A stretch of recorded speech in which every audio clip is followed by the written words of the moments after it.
Hello जी, अस्सलाम वालेकुम। आज पहले तो वुमेन वर्ल्ड कप का एक बहुत ही तारीखी मैच हो गया है, जिसमें इंडिया और ऑस्ट्रेलिया के बीच में एक तो ग्रुप मैच हुआ था, जिसमें तकरीबन अराउंड 330 रन्स, 320 के आसपास ही रन्स बनाए थे इंडिया ने, और वो चेस कर लिया था ऑस्ट्रेलिया ने। आज ऑस्ट्रेलिया ने टारगेट दिया 338 रन्स का, और वो चेस कर लिया इंडिया ने। और ये जो चेस था, ये ज़्यादा इम्पोर्टेंट है, क्योंकि ये एक तरह का सेमीफाइनल था, और आज का मैच जीत के इंडिया फाइनल में चली गई है। बहुत आउटस्टैंडिंग और एक तारीखी विक्ट्री ले ली है। इस तरह की विक्ट्री अगर हम अपने लिए सोचें ना पाकिस्तान में, तो हम अपनी वुमेन का ऐसा कोई गेम देखने का मेरा ख्याल है ख्वाब में भी शायद नहीं सोच सकते। ख्वाब भी हमसे बहुत दूर हो गया। तो एक तरीके से खुशी भी हो रही थी देख के कि यार देखो, लोग जब मेहनत करते हैं तो आगे कैसे बढ़ते हैं। बिलीफ सिस्टम, अच्छे स्ट्रक्चर्स, और मेहनत, ज़्यादा मेहनत, कम सियासत। तो टीम्स जो है वो कैसे बिल्ड की जाती हैं, कैसे प्लेयर्स को कॉन्फिडेंस दिया जाता है, बनाया जाता है, सही प्लेयर्स पर ट्रस्ट किया जाता है, अपने बंदे नहीं कुचले जाते हैं। तो एक अच्छा टीम का स्ट्रक्चर कैसे बन जाता है। और फिर उन्होंने वो गेम पुल किया जिसकी मेरा ख्याल है कि 50 ओवर ऑस्ट्रेलिया की बैटिंग कर लो, और 10-15 ओवर खुद इंडिया की बैटिंग कर लो। 60 ओवर तक तो उम्मीद ही कोई नहीं कर सकता था कि ये मैच इंडिया लेके जाएगा। तो जैसे कहते हैं ना कि छीन के ले गया है ऑस्ट्रेलिया से फाइनल। और ये आप किसी और टीम के साथ कर सकते हैं, ऑस्ट्रेलिया आपको नहीं करने देता, लेकिन ऑस्ट्रेलिया के साथ इन्होंने कर दिया। एक आप कह सकते हो एक ऑफ चांस मिला उनको कि उनकी जो मेन बैट्समैन है जमीमा रॉड्रिक्स, जिसने आज एक बहुत जो मैन ऑफ द मैच हुई, सेंचुरी की उसने उसने जो मैच विनिंग नॉक खेली है, उसका एक कैच था वो छूटा। तो मेरा ख्याल है वो भी थोड़ा सा, जैसे कहते हैं ना, कुछ चीज़ें होती हैं जो शेप अप हो रही होती हैं किसी एक खास इंडिविजुअल के लिए, अल्लाह की तरफ से डेस्टिन्ड होते हैं वो लोग रिसीव करने को। तो वो मेरा ख्याल है आज उसका दिन था। बहुत पहले आउट हो जाती, लेकिन ऑस्ट्रेलिया जैसी टीम भी गलती करके कैच छोड़ दिया। और वो भी कोई ऐसा कैच नहीं था, वो बड़ा डिफिकल्ट डॉली, आसान कैच। अदर देन दैट बहुत ही ज़बरदस्त नॉक खेली उसने। किसी किस्म के कोई छक्के नहीं लगाए, कोई जिसे कहते हैं ना चार्ज नहीं किया एज सच, लेकिन विकेट पे खड़े रह गए, चौके लगा लगा के, 14 चौके लगा के, without any hitting any six, 338 का टारगेट चेस करवा दिया। उसके अराउंड जो लड़कियां थी उन्होंने हिटिंग करी, और वो स्कोर को आगे लेके गई। हरमनप्रीत कौर के साथ जो उसकी पार्टनरशिप बनी, वो बेसिकली मैच जिताने का रीजन बनी। सो इंडिया को बहुत मुबारक हो, वेल डिजर्व विक्ट्री। और अब ये वो टीम्स में इंडिया आ गई है, क्रिकेट में मैन में ले लो या वुमेन में ले लो, कि जहाँ पर दो तरह की टीम्स होती है ना। एक होती है जो अच्छा स्टार्ट लेके जीत जाती हैं, जैसे पाकिस्तान है, हिस्ट्री है, हमेशा अच्छा स्टार्ट लिया और जीत गए। लेकिन कुछ टीमें होती हैं जो अगर बुरा भी कर जाए ना शुरू में, उससे रिकवर करके दूसरी टीम से मैच वापस लेके आती हैं। ये क्वालिटी सिर्फ वर्ल्ड क्रिकेट में पहले ऑस्ट्रेलिया के पास होती थी, कुछ हद तक अभी इंग्लैंड के पास आ गई थी, क्योंकि उनके कुछ मैच विनर्स बने थे, बेन स्टोक्स हो गया, जॉस बटलर हो गया। अभी भी है कुछ हद तक उनके पास, लेकिन मेन चीज ये ऑस्ट्रेलिया में ही होती थी, पाई जाती थी, कि दूसरी टीम से मैच छीन के लेके आते थे। अब जो ये चीज कर रहा है ना दुनिया में, वर्ल्ड क्रिकेट में, वो इंडिया कर रहा है। तो वेल डिजर्व यार, true winners and true fighters. अब मजा आता है, मतलब यार क्या क्रिकेट शो करते हैं। हम सिर्फ तवक्को ही कर सकते हैं, उम्मीद ही कर सकते हैं। बल्कि मैं तो सच बताऊं, मैं उम्मीद भी नहीं कर सकता कि पाकिस्तान की टीम ये जो आज हमने देखा है ना, इसका 20% भी कर ले किसी मैच में, जो आज इंडिया ने कर दिया, तो इतना पीछे रह गए हम। खैर बार, गुड लक, और आपके फाइनल के लिए best of luck. South Africa से फाइनल है। तो ये ऑस्ट्रेलिया से भी ग्रुप मैच में हारे थे, साउथ अफ्रीका से भी ग्रुप मैच में हारे थे। ऑस्ट्रेलिया को हरा दिया है, अब साउथ अफ्रीका को हराना बाकी है। एंड आई थिंक वो जिस हाई पे आज का मैच उन्होंने क्लोज किया है, नो वंडर ये जीत सकते हैं वर्ल्ड कप। अब जीत सकते हैं, पहले मुश्किल लग रहा था, अब जीत सकते हैं। तो गुड लक। खैर अब आ जाते हैं, कल एक मैच होगा 1:15 शुरू, जो एमसीजी में होगा, इंडिया और ऑस्ट्रेलिया का मैच। उसमें उसको डिस्कस कर लेते हैं। आई जस्ट होप यार कुछ भी हो ना, बारिश ना हो भाई, कुछ भी हो जाए, बारिश ना हो बस। बस क्योंकि वो बारिश में गेम की ऐसी तैसी कर देती है। तो बस मैं ये दुआ कर रहा हूँ बारिश ना हो। बाकी गेम जो है वो I am very much sure कि अच्छा होगा, हाई इंटेंसिटी होगा। और एमसीजी का जो ग्राउंड होता है, it has support for both bowlers as well as batters. ज़्यादा बॉलर्स के लिए होती है, लेकिन अगर बैट्समैन अपने आप को सही तरह अप्लाई करे तो एमसीजी में रन भी बड़े मिलते हैं। तो दोनों चीज़ें होती हैं, but you need to be highly skilled to score in MCG. तो डिफिकल्ट ग्राउंड में आता है, लेकिन रन पड़ते हैं अगर आप अपने आप को अप्लाई कर लें। तो देखते हैं कल क्या होता है। मेरी जहाँ तक अंडरस्टैंडिंग है, इंडिया में शायद कोई चेंज नहीं होगा, क्योंकि उन्होंने अपनी बेस्ट 11 खिला दी थी पहले मैच में ना। और उन्होंने स्टार्ट भी बड़ा तगड़ा लिया था मैच तक।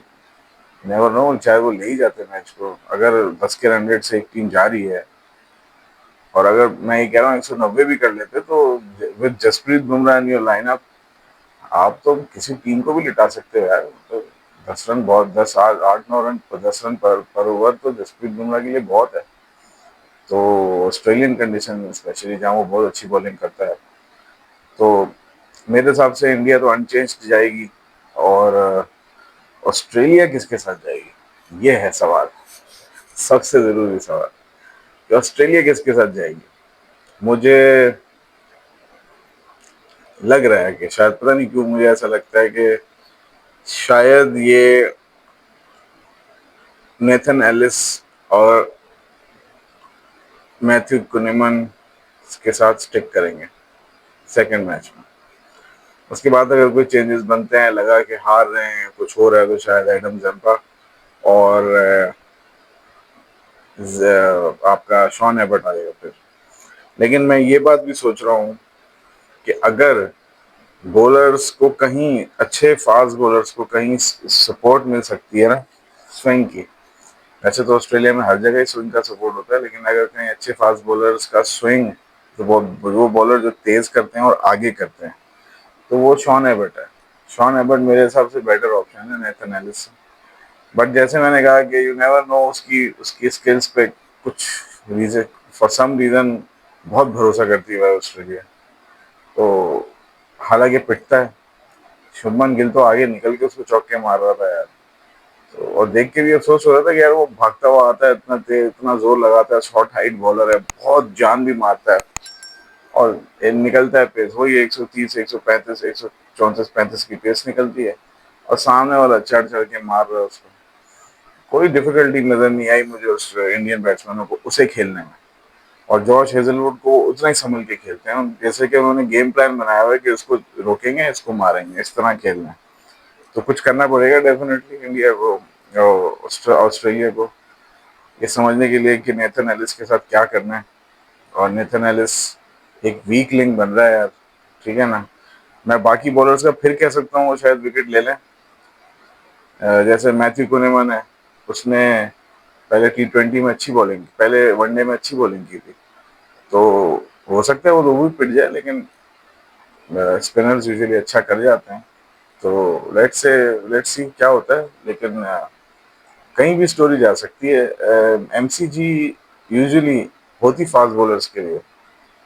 तो एक तो ये भी ऑप्शन हो सकता है कि शायद मैथ्यू क्यूनेमन बैठे, और ये all time full out 4 pacer के साथ चले जाए, Xavier Bartlett, Josh Hazlewood, Nathan Ellis और शॉन एबर्ट। मैं अगर मेरे से पूछो तो मैं तो कहता हूँ भाई 4 पेसर से जाओ, साफ सी बात है। एडम जैम्पा खेलता है तो मर्जी है आपकी, लेकिन मुझे नहीं लगता एडम जैम्पा का यहाँ खेलना बनता है। MCG is for fast bowlers, 4 fast bowler से जाओ, बॉलिंग से पकड़ो इंडिया को। अगर बॉलिंग से पकड़ोगे तो चांस है आपका कि आप जीतोगे, क्योंकि वो भी आपको बॉलिंग से पकड़ेंगे, वो भी इतनी आसानी से निकलने नहीं देंगे आपको। ये नहीं समझना है कि आपने 150 रन कर लिए तो आपके 150 ईजी हो जाएगा। जो बॉलर उनके फेस करने हैं ना, वो एक छक्का, 2 छक्के, 3 छक्के के बाद फौरी विकेट निकालने पे जाते हैं। मतलब है कि ये नहीं है कि वो पिट जाएंगे तो अगले ओवर में भी पिट जाएंगे, फिर अगले ओवर में भी पिट जाएंगे। पाकिस्तानी बॉलर नहीं है भाई वो।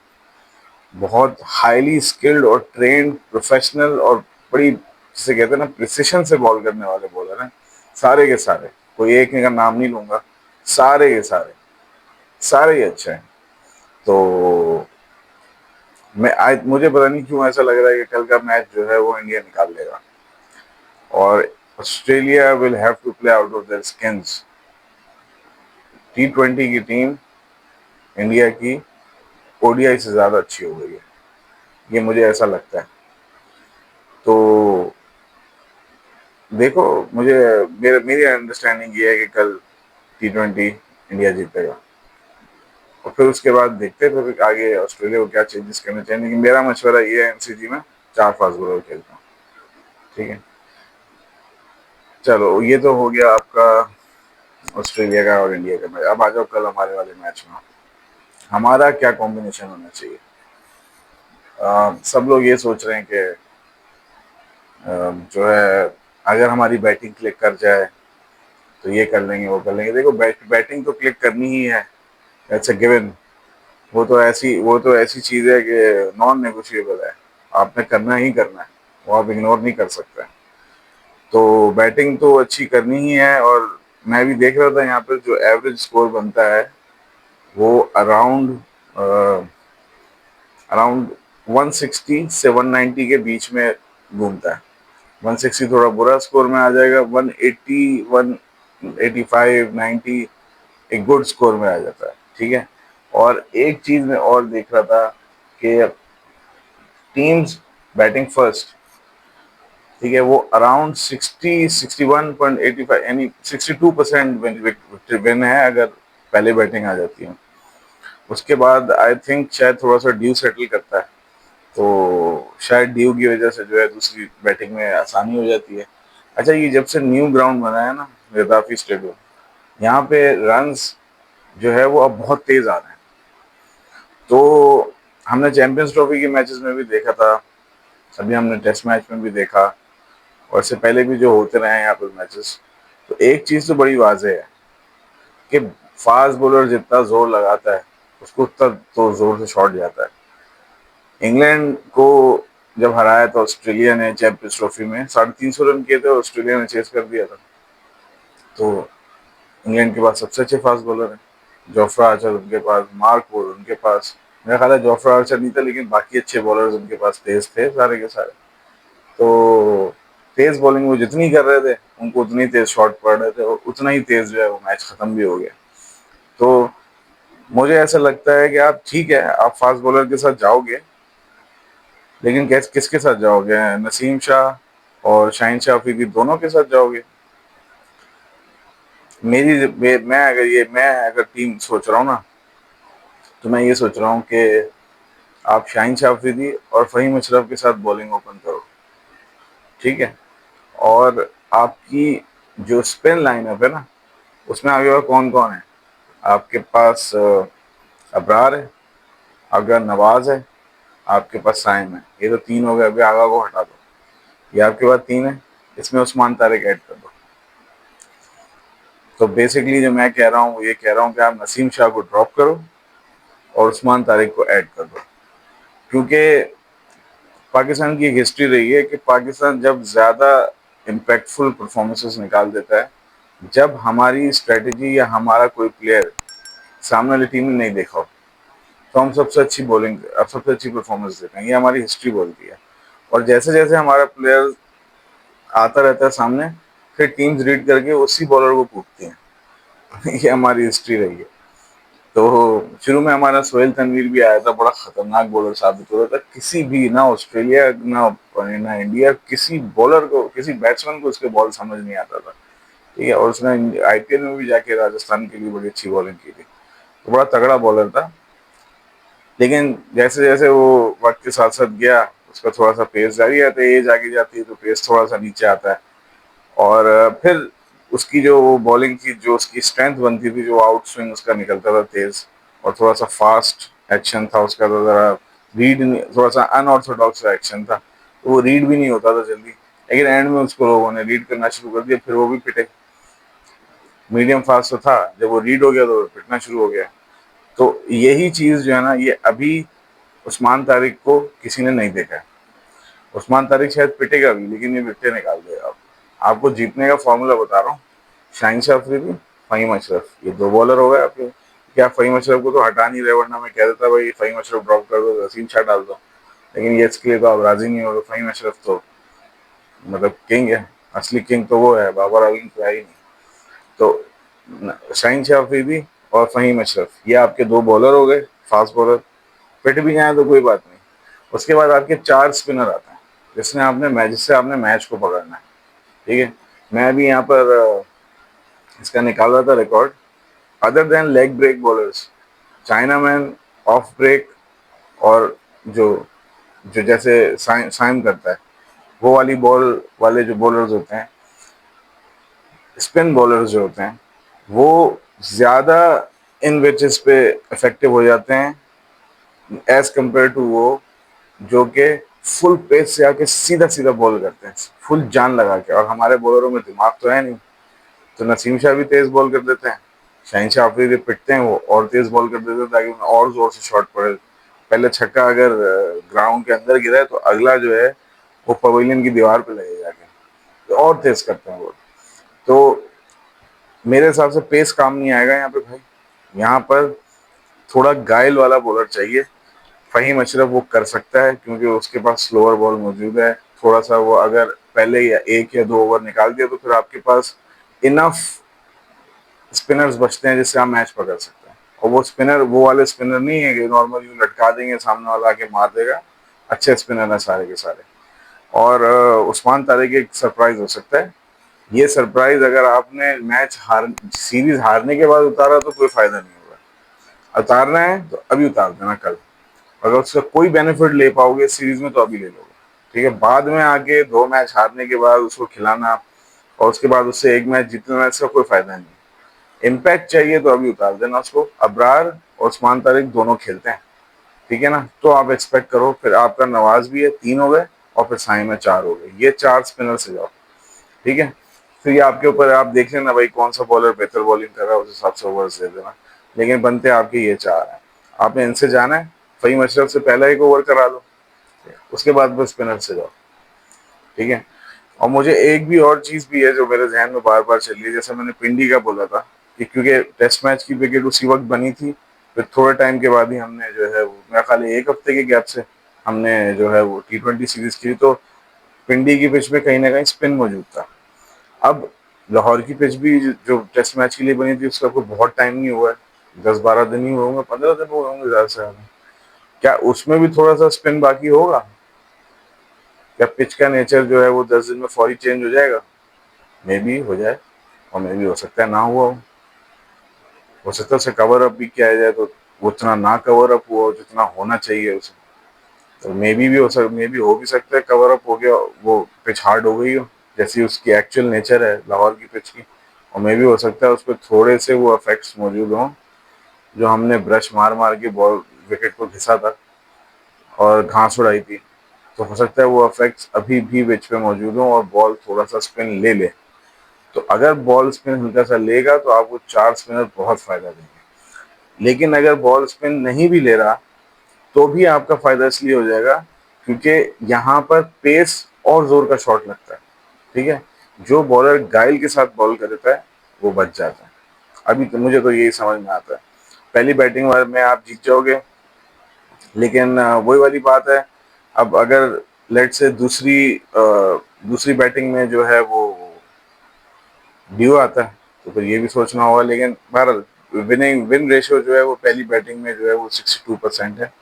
जाना चाहिए पहली बैटिंग से ही। हम यूजुअली मैच जीतते ही तब है जब हम पहली बैटिंग लेते हैं, ये हमारी हिस्ट्री कहती है भाई।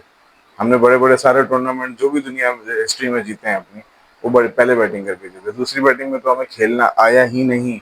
20 साल से तो क्रिकेट मैच देख रहा हूँ, मैंने नहीं देखा कि हमें खेलना आता है दूसरी बैटिंग के अंदर। तो पहली बैटिंग से जाना चाहिए और बॉलिंग में चार स्पिनर छोड़ दो उनके ऊपर, ठीक है ना। और वो खा जाएंगे इनको। नहीं समझ में आएगा डिवाल ब्रेविस को, नहीं समझ में आएगा उस्मान तारिक, मैं बता रहा हूँ, नहीं समझ में आएगा। उसके बाद अगर आपने उस्मान तारिक को थर्ड मैच में खिलाया हारने के बाद तो उसका फिर कोई फायदा बचता नहीं। अगर आप वो जिता भी देगा तो वो तो उस्मान तारिक का फायदा हो जाएगा। पाकिस्तान को क्या फायदा होगा उसका? पाकिस्तान का फायदा को फायदा लेना है, कल खिला दो। और किसकी जगह खिलाओ? नसीम शाह। नसीम शाह की परफॉर्मेंस अच्छी नहीं आई है, ठीक है। अच्छा, ये तो हो गया ही है। एक चीज मैं और भी सोच रहा हूँ कि हमारी जो बैटिंग है, उसमें मैं अभी देख रहा था कि T20 में लाहौर के अंदर सबसे अच्छी एवरेज अगर किसी प्लेयर की है तो वो बाबर आजम ही है भाई। तो मैं इसको यूं कैलकुलेट कर रहा था कि यार, खुशकिस्मती की इंतहा होती है और उसका बेड़ा गर्क करना उसकी भी इंतहा होती है। हमारे यहाँ खुशकिस्मती बाबर आजम की ये है कि उसको इंग्लैंड में T20 का डेब्यू नहीं, उसको कम बैक नहीं मिल रहा, जैसे अभी विराट कोहली को ओडीआई का कम बैक ऑस्ट्रेलिया के अंदर मिला है। सोचो जरा, 2 दफा फेल हो गया वो, कितना प्रेशर आया होगा उसके ऊपर। ऑस्ट्रेलिया के अंदर कम बैक कर रहा है बंदा, अपने मुल्क में कर लेता, श्रीलंका कर लेता, दुबई कर लेता, अब ऑस्ट्रेलिया के अंदर कम बैक कर रहा है। और हमारा बाबर आजम कहाँ कम बैक कर रहा है? दुनिया की आसान तरीन पिचेस पर, अपने होम ग्राउंड। ये यहाँ पर अगर आप कम बैक करके यार अगर रन नहीं कर रहे हो तो भैया, फिर तो ना ही खेलो तो बेहतर है। T20 जाओ। अब आप अल्लाह ना करे उस टाइम पर उस जगह पे आ रहे हो कि जहाँ पर आपको तो क्या मजबूरी में कोई भेजेगा, आप खुद जाओगे डोमेस्टिक खेलने के, यार बस मुझे लगता है कि अब मुझे जाना ही चाहिए। मेरा वो टाइम भी आने वाला है, जितनी आपका है ना कि जी मैंने नहीं खेलनी डोमेस्टिक, मैं तो तैयार हूँ, सारी तैयारी निकल जाएगी अगर कल के मैच में रन नहीं हुआ तो। और आगे के प्लान्स में बहुत बहुत दूर तक जाओगे आप, बहुत दूर तक आपको बाहर किया जाएगा, मैं बता रहा हूँ।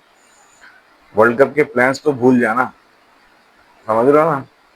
कल का मैच आपके लिए डू और डाई है, इतना शायद किसी के लिए इम्पोर्टेंट नहीं होगा इस मैच में खेलना। और अब रह जाता है ये कि फ़खर उसको साहिबजादा फरहान को कैसा खेलना चाहिए। तो भाई साहिबजादा फरहान को अपना गेम कंटिन्यू करना चाहिए जैसा खेलता है, लेकिन यार ये जो है ना यार, विकेट छोड़ के मैं बिल्कुल छोड़ दूं और मैं यूं मार दूं जहां मैं चाहूंगा वहां फेंक दूं, भाई आप रोहित शर्मा नहीं हो यार। खुदा के वास्ते रोहित शर्मा बनना बंद करो, ठीक है। आपकी एक लिमिटेड स्किल है, उस पर आपको सक्सेस मिल रहा है, उसी स्किल पे स्टिक करो। जैसे अपना शफल करके खेलते हो और मिड विकेट खेलते हो या सीधा खेलते हो या कवर्स पे खेलते हो, जो आपका नेचुरल गेम है उस पर टेको। शॉर्ट्स मैन्युफैक्चर करने की कोशिश मत करना यार, आपका स्टार्ट बड़ा जरूरी है, ठीक है। साइम, दुनिया का सबसे मुश्किल टॉपिक अगर बन गया है ना, वो बाबर की बात कोई है अगर, तो उसका नाम है साइम, ठीक है।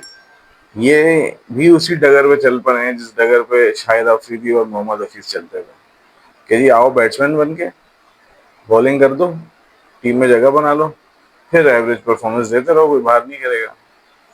तो साइम का जो है ना, कल बहुत बड़ा इम्तिहान है। अगर साइम ने कल कोई सही तरीके की बैटिंग नहीं की, बड़े मसले होने वाले हैं भाई, बहुत मसले होने वाले हैं। क्योंकि मसला ये है कि हम तो ये सोच रहे थे ना कि बाबर और साइम इनमें से शायद कोई एक आगे जाएगा। फखर तो है ही है, साहबजादा तो है ही है, लेकिन बाबर और साइम में से शायद कोई आगे जाएगा। लेकिन प्रॉब्लम यार ये दोनों ही रन नहीं कर रहे, तो ये भी एक बड़ा मसला बनता जा रहा है हमारे लिए। और इसके अलावा आपका मिडिल ऑर्डर में आ जाते हैं एक और बैट्समैन जिनका बल्ला ही नहीं चल रहा सही तरीके से, उनका नाम है सलमान अली आगा, जो बिल्कुल तैयार बैठे हैं अपने दोस्त को कप्तानी देने के लिए, और जो प्लान उन्होंने बनाया था उस प्लान पे पूरा उतरने के लिए, ठीक है। ये बिल्कुल तैयार बैठे हैं और बिल्कुल सही जा रहे हैं कि जिस तरीके से फेल होना है और किस तरीके से जो है फिर इनका दोस्त माइक हैसन का दोस्त वापस आएगा टीम में और वो अपनी जगह क्लेम करेगा। तो एक चीज है, एक कॉन्स्पिरेसी है जो कि लोग समझ रहे हैं, हो सकती है पाकिस्तान के साथ, कि यार आप बुरी परफॉर्मेंस करोगे पीछे से शराब खान को आगे ले आएगा माइक हैसन। लोग क्लियर बात कर रहे हैं, ठीक है। आप फेल हो गए, रास्ता और साफ कर रहे हो, तो इतनी रेगुलर बुरी परफॉर्मेंस जब आप दे रहे हो तो मैं क्या ये समझूं कि आप जान के कर रहे हो? ये बड़ा अफसोस हो रहा है यार ये देख कर। आपकी भी कल परफॉर्मेंस आना जरूरी है। ये तीन आदमी जो है ना, इनकी अगर कल परफॉर्मेंस नहीं आई भाई मीडिया बहुत बहस करेगा आपको, आपकी जिंदगी मुश्किल हो जाएगी, मैं बता दूं। बहुत मुश्किल होने वाली है जिंदगी, तीनों की, तीनों को कह रहा हूं मैं, सिर्फ बाबर नहीं समझना, तीनों को बहस किया जाएगा। और इसके बाद